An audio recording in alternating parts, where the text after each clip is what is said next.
Welcome to We Have a Spiritual Problem, a podcast exploring the deep interconnections between personal wellness, societal challenges, and spiritual growth. I am your host, Dr. Jeff Armstrong. My guest is John McGuire. John is a longtime friend. We met over 35 years ago when we were members of a controversial church, the Worldwide Church of God. Our paths have diverged since then, yet we remain in a very similar place spiritually. I remain a follower of Christ, a Christian perhaps. John, well, his label is a bit more complicated. Join us as we discuss our journeys, our perceptions of God, the impact of religion and relationships, and the need for unity that transcends that which divides us. Well, John, welcome to the We Have a Spiritual Problem podcast. I've been wanting to have you on this since I started the podcast, so this is kind of exciting. I think we'll kind of get you to introduce yourself as we go, just people get to know the John McGuire. We go back pretty far. I was thinking this morning, we go back, about 35 years plus? Yeah. Thank you for the invite. Always good to discuss these topics, being that we have our common experience in one area, like you said, around 35 years ago. So we have gone various paths, but I think there's still some commonality that we share, as well as the friendship and the love that, we experienced back during those days. So, well, and still do. And I think, we're going to just dive into this. Most of the listeners, none of the listeners probably know really our background, but before we dive into that, let's just tell us, how do you define spirituality or spirit, what it means to be spiritual? Well, that is almost depending on the day you ask me. Okay. Because, again, my journey has been kind of all over the place. Right now, if you ask me how I would define spirituality, it would be thinking and behaving in terms of a higher plane, more of from the heart, and realizing that you don't have all the answers. And for me, I don't think anybody really has the answers, although we get some glimpses from various religions and philosophers, and I will say people smarter than myself. So, and I'm always learning and always searching. And I think that somebody who has spirituality is searching for a way to be more loving and more inclusive with people. And I would say we're on the same page there. Yeah. That's basically it. Is there a God? I don't know. If there is, it wouldn't shock me, but I don't have the answer to that. I don't see evidence of it myself, but I know other people feel differently, and I respect their beliefs, because the one thing, again, it goes back to is I don't know the answer. So do you define yourself as agnostic, or do you define yourself as atheist?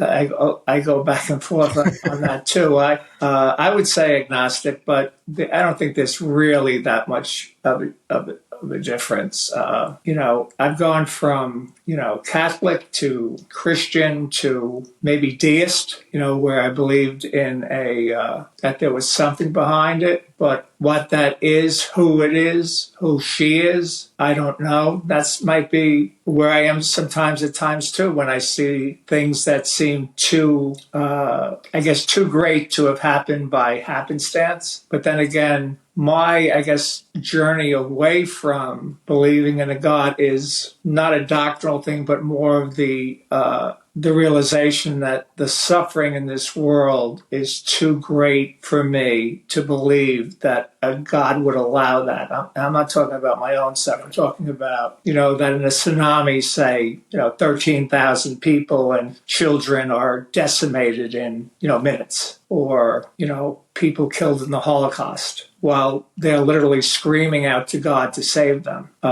That's where I can't. And I know, the things that it's said in the books, that you can't understand the mind of God, and that someday it'll be greater than that. But I can't get there. That I can't get. So if there is a hereafter, I hope I'm given and I'm wrong on this, I hope I'm given the understanding that it's not with malice toward a creator. It's with total misunderstanding of how that can be permitted. Because we are humans. We have to understand things on a human level. And if we can't understand it on a human level, on how that makes sense, on what plan does that make sense? Or on what plan does, for instance, a lion in the jungle tearing apart a zebra while the zebra's alive and the zebra screaming, suffering immensely, that was the best way it could have happened. That type of,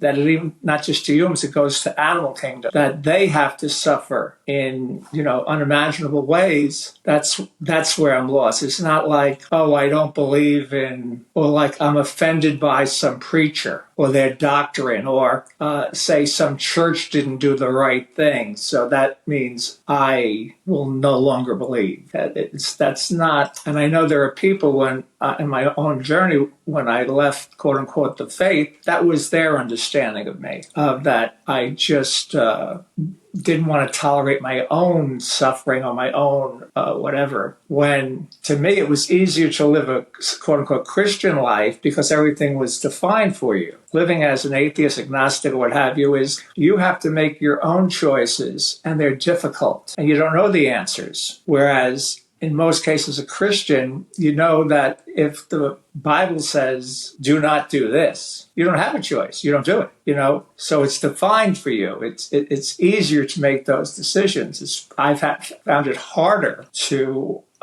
be a non-Christian or a non-believer in that respect. But there's also freedom of walking my own, if you will, spiritual path, which goes into loving people, serving people. I think that has a lot to do with how I approach things. Sometimes I would say where I am currently is I'm a believer in like the absurdist philosophy of Albert Camus, the philosopher, French philosopher. And that was after I read the book The Stranger. And Camus discusses how absurd things happen in life. It's just like random stuff, random horror can happen in our lives. And he doesn't find meaning. And a lot of times I don't find meaning, maybe glimpses at times, but mostly no meaning in just happenstance. Or the saying in the bumper sticker, shit happens. That would probably be my philosophy more than anything. Shit happens, and it does. But what Camus said, and I agree with this, that one of the choices either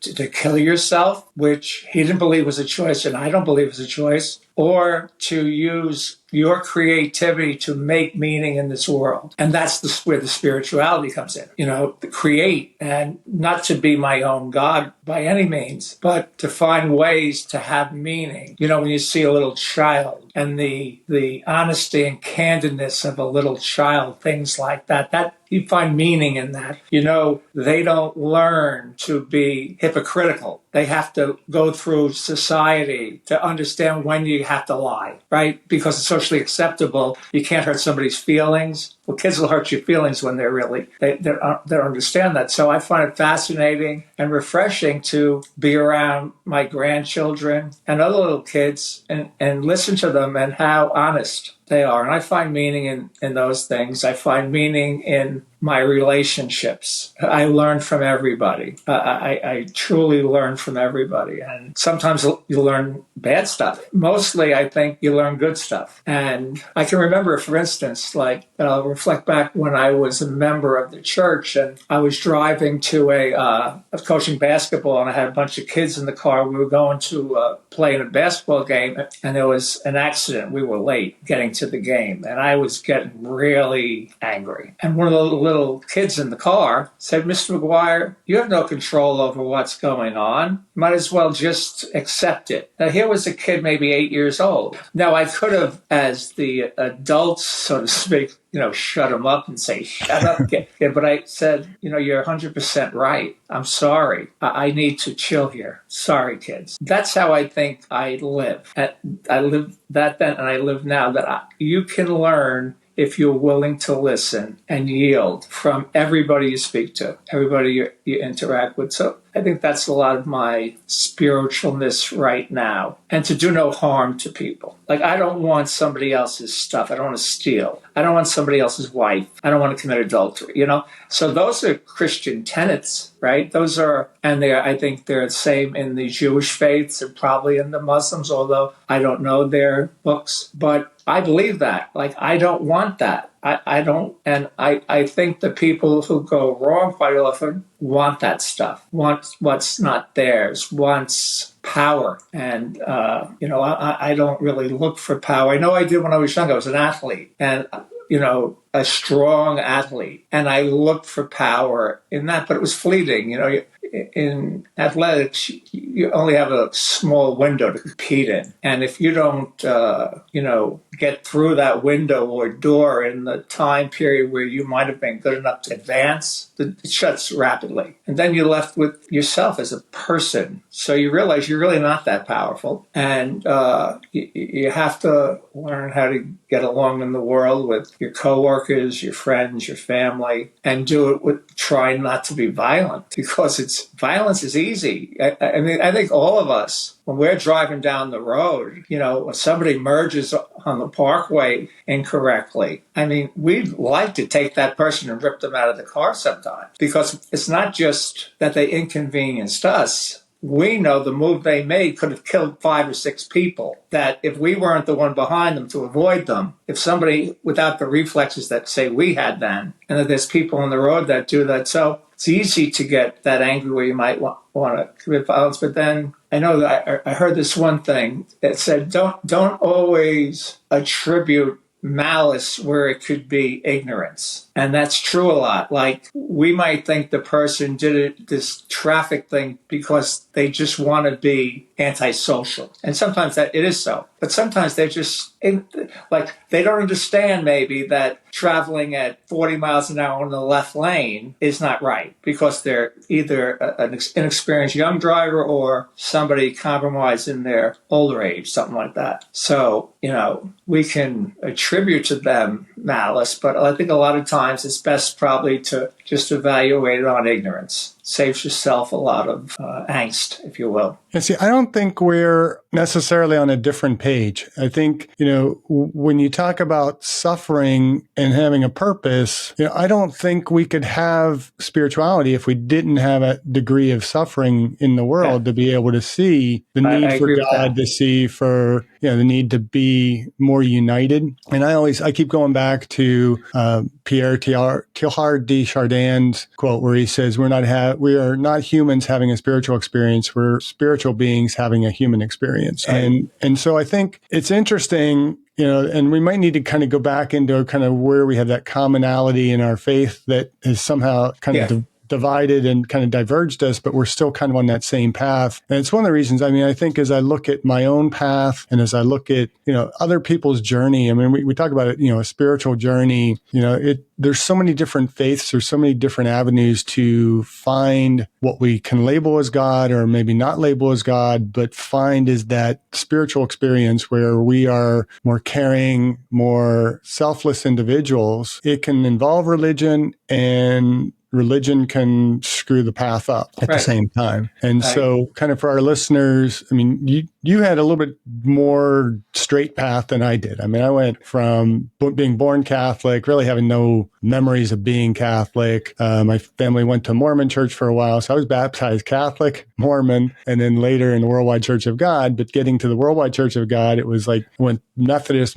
through most of high school. It was in college that I really started to kind of, what's my path here? And I had a fraternity brother that kind of introduced me to the born again Christian pathway, and then trying to figure out, okay, well, where do I go with this? And I couldn't find a church. And I was as a geologist, kind of exploring, the balance between faith and science. And it was like, I think my senior year, I was in early grad school when Herbert Armstrong died, and having the same last name, it caught my attention when it was on TV. And, I read what's the book? The World Tomorrow. Potential? Wonderful World Tomorrow, I think it was. Okay. And it just kind of opened my eyes to, the path that I've been taking in Christianity has not been the most optimal. And I started kind of looking into the Sabbath and kind of, Worldwide Church of God, for anybody that doesn't listen, was very, I think, you might have a different perspective, but, you talk to some people, it was very legalistic. To me, it wasn't. But that pathway pointed me in a direction of God that I needed to be in at that time. Right. And then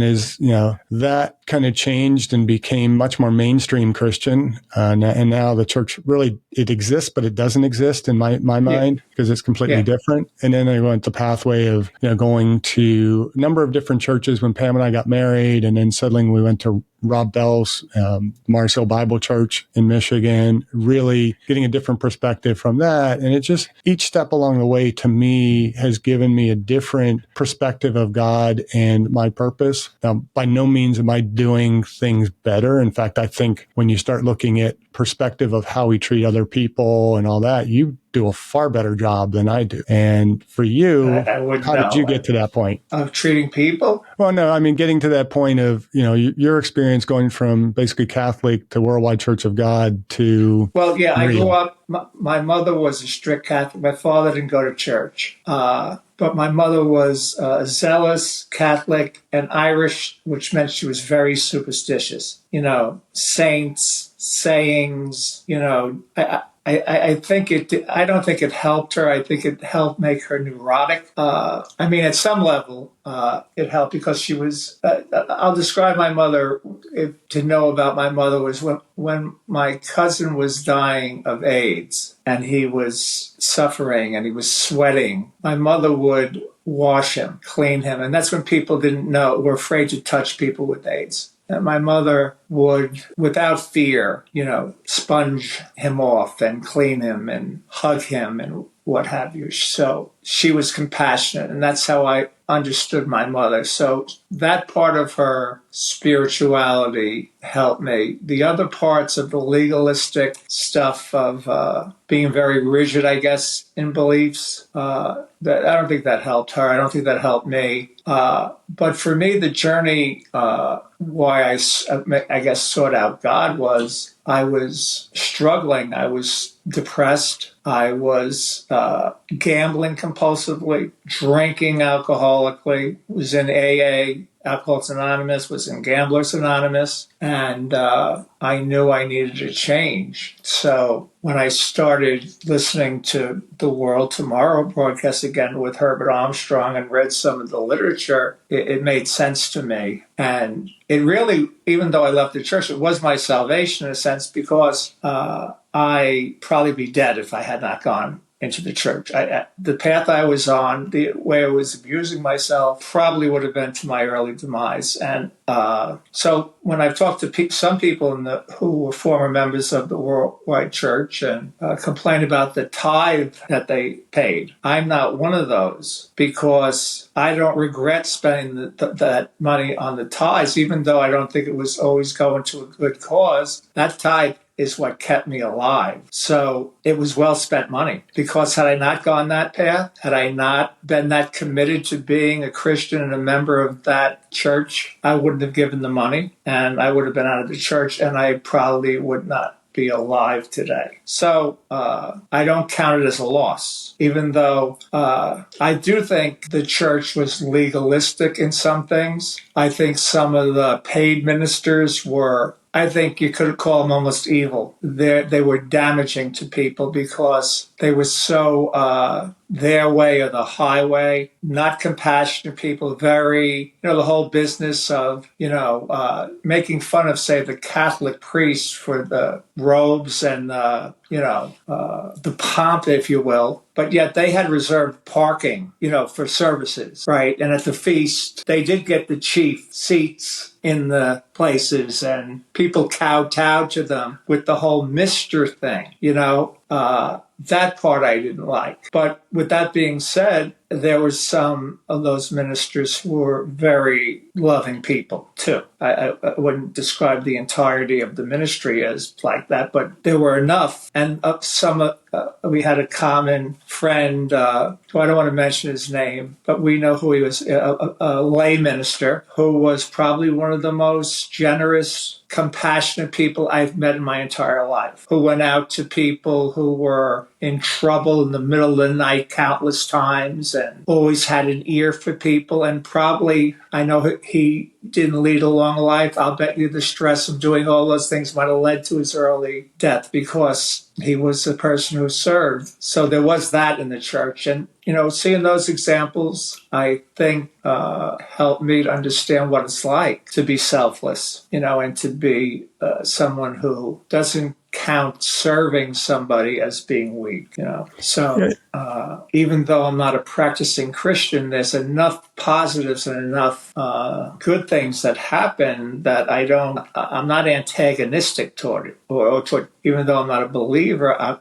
There are atheists who mock believers, and well, how could you believe it's absurd and whatever? And I'm not one of those. I understand, there's different belief systems. You can't call one thing stupid when it comes to how people believe. It's all personal, and, we're all looking for, everybody's born into the world and doesn't really know. They know what their parents told them, but nobody knows the true answer to anything. Of the most important, what happens after we die? Is there a God? Nobody can say, I know this is true, either yes or no. And I think that's a search everybody has there.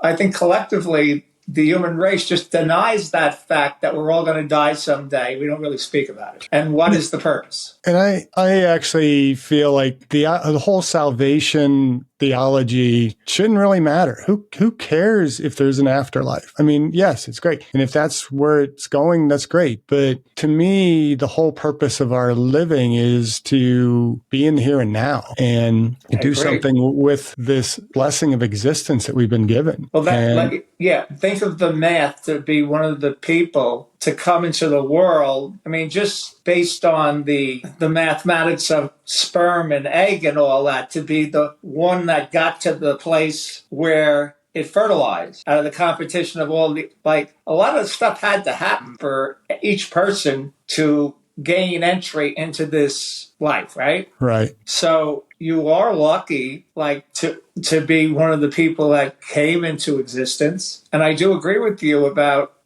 salvation or an afterlife, or whether we just go in the ground. Either way, let's say it's just go in the ground. Well, there's some bliss in that, because then you're not in any suffering, right?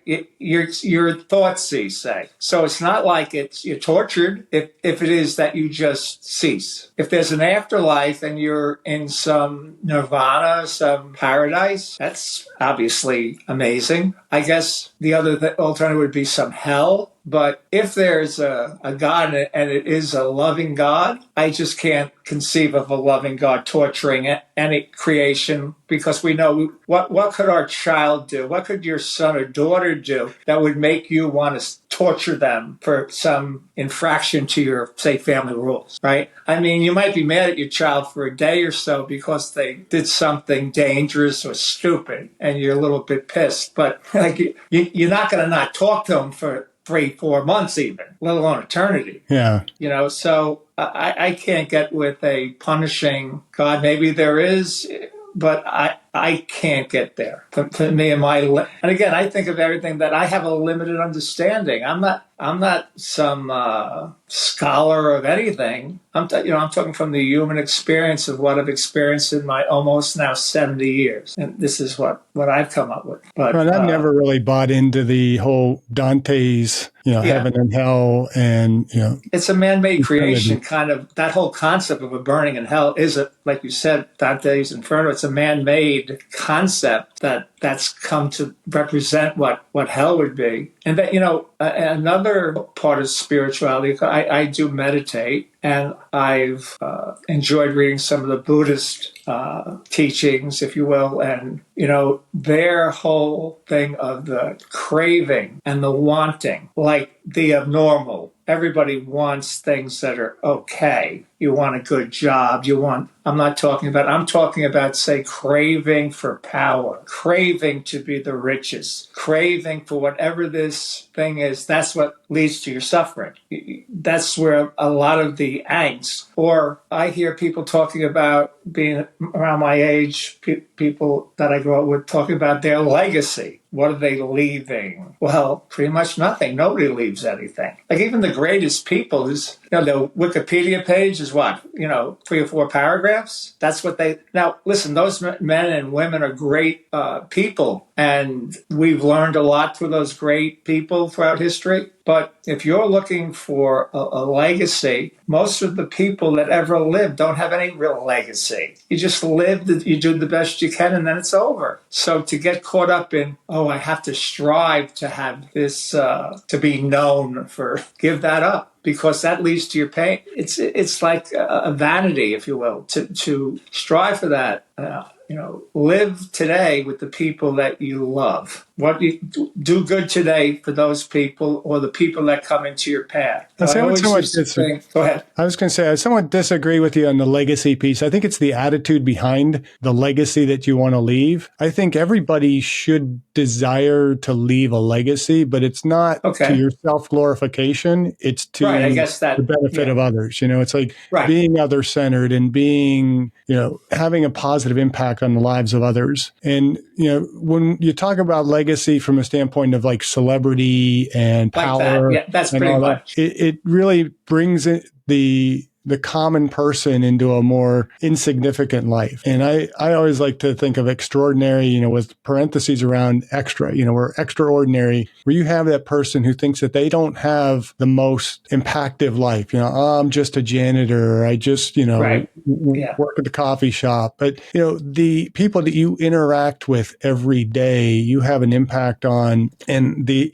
effect that you have on that person affects far more than we can ever comprehend. And I think that if we think that we don't do anything, or unless people know who we are, or we get the most likes on YouTube or something like that, or on social media, we're not anybody. But that person who thinks they're going unnoticed, but, walks by somebody and just smiles and, passes on just a positive attitude, that person that they smiled at might have been on their way to commit suicide. And they just totally, they have more. I can give you a small example of somebody who I remember when I first started going to bars in my hometown. My friend owned a bar, his family owned a bar, and they had a bartender, a middle-aged guy, Georgie Francis. Now, Georgie Francis was a lifetime bartender, worked at lots of good hotels in the past. He was a professional bartender, not just somebody behind the thing in a kid's place, just, throwing beers. And he wore a white shirt and tie every day. His hair, not a hair out of place. Very friendly, very cordial, and a professional. Always had you backed up, lit your cigarettes. He was a humble guy. I mean, the fact that, 50 years later, I still have that person in my memory on how well he did his job and how friendly he was and how people loved this guy. He made an impression on everybody. If I talked to the people I grew up and mentioned him, everybody would have a warm feeling about that guy. That guy impacted the world in a good way. For us to feel that way toward that man. And I did bartend after that, and I did a lot of the things that I saw him do, and they were successful for me too. But here's an unsung person, you would say, just bartender in the place that, local pub. Yet he impacted my life and other people who walked in that bar every day. So we have those type of people that we interact with on a daily basis that affect our lives in a positive way. As we do some kind of sourpuss person, some person who's angry, say, and belligerent. You have those characters too, and they impact you in a negative way. How much more important and beneficial to you are the people who, impact you in a positive way without being treating, for instance, some star, some celebrity. It could be a doctor. I've had gone to doctors where their condescension is obvious, that you're the patient and we're not like human to human. It's like being talked down to. And yet I've had doctors who speak to you one-to-one, human to human, and they're just as smart and as, knowledgeable as the ones that think they're great, yet their bedside manner, you have confidence in those people much more and you feel at ease. See, those people, and I believe, like we're talking, that's a spiritual thing. That person has the humility to understand that although they're more learned than the person that they're treating, they're still human. So there's not this, let me tell you what's going on or what have you. I've never done well with those types of people in my life.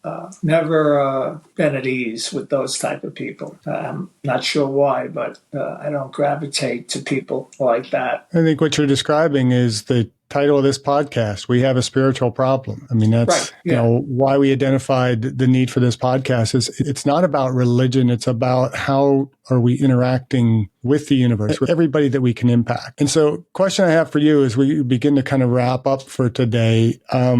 So what do you think separates us? I mean, we went this fairly common path. We kind of parted as I moved away from New York. You stayed there. Yeah. But we've stayed in contact, and you come to label yourself more as an atheist, agnostic, deist. You don't know what day of the week is it kind of person. And here I am on a podcast saying we have a spiritual problem, and deacon in the Presbyterian Church for whatever that's worth. So are we different? What has separated us? What's the commonality there? Well, I don't think there's a lot difference in the way we behave and the way we interact with the world. Like I can remember, like for instance, I can remember back when we were in the church and we had a member in the church who was gay, and you were very accepting of that person. We had him when we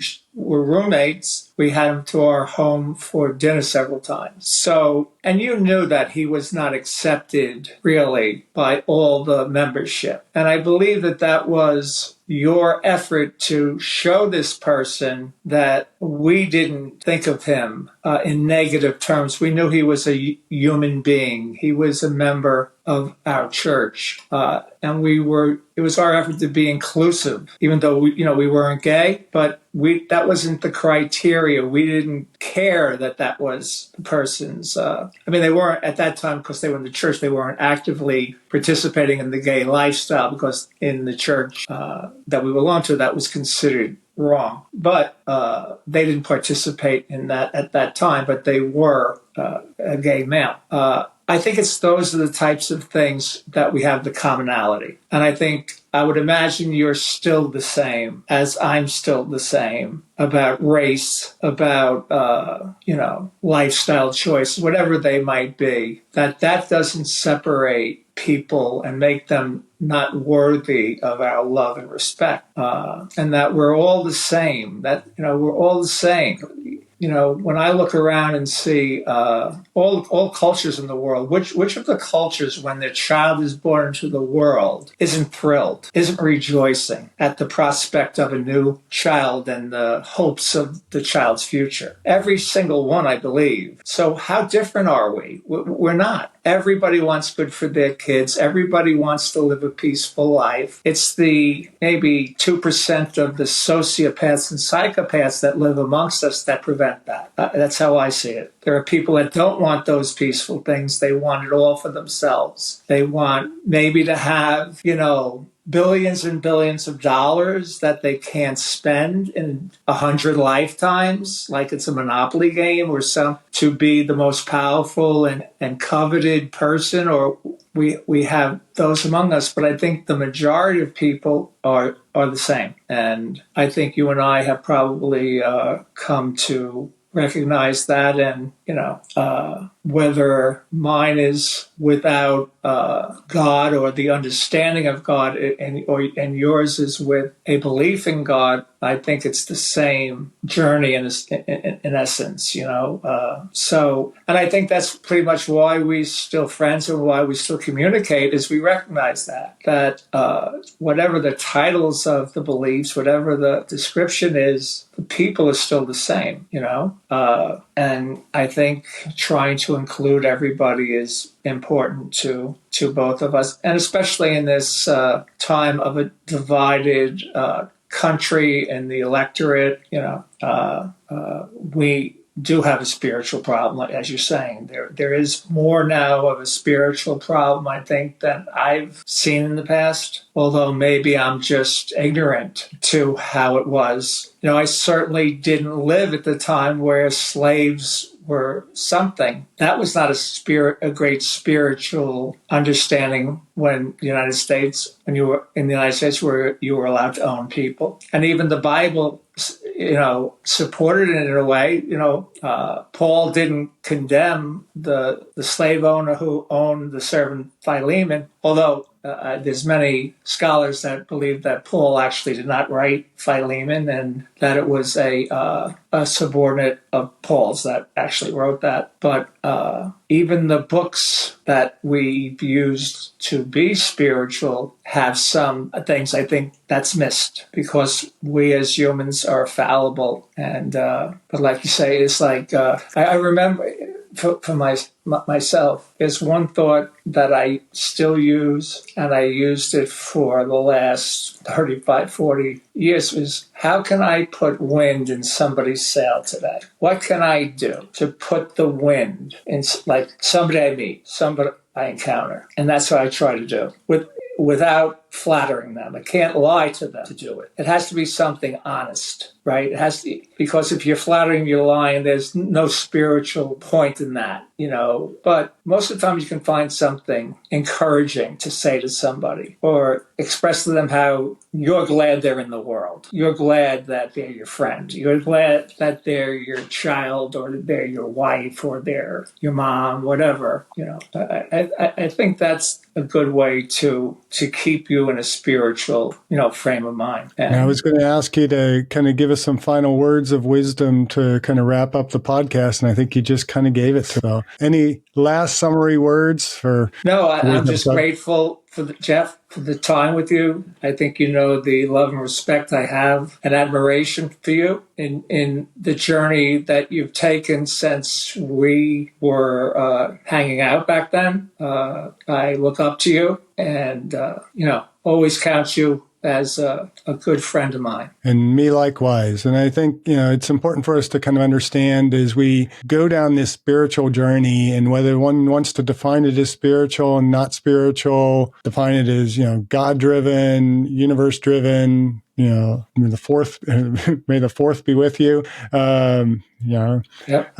We just had that the other day. So, just live together in unity and try and find the commonalities, and not just try and find the things that divide us. Because to me, that's what God is that unification, that ultimate unification of mankind, of creation. And whether one wants to call it God, one wants to label it however they want to label it, that should be our common purpose. I'm with you. And keep up the good work with this podcast, and I hope it reaches many people, and I hope that the people hearing you and your podcast will, consider ways that they can impact the lives of others in a positive way on a daily basis.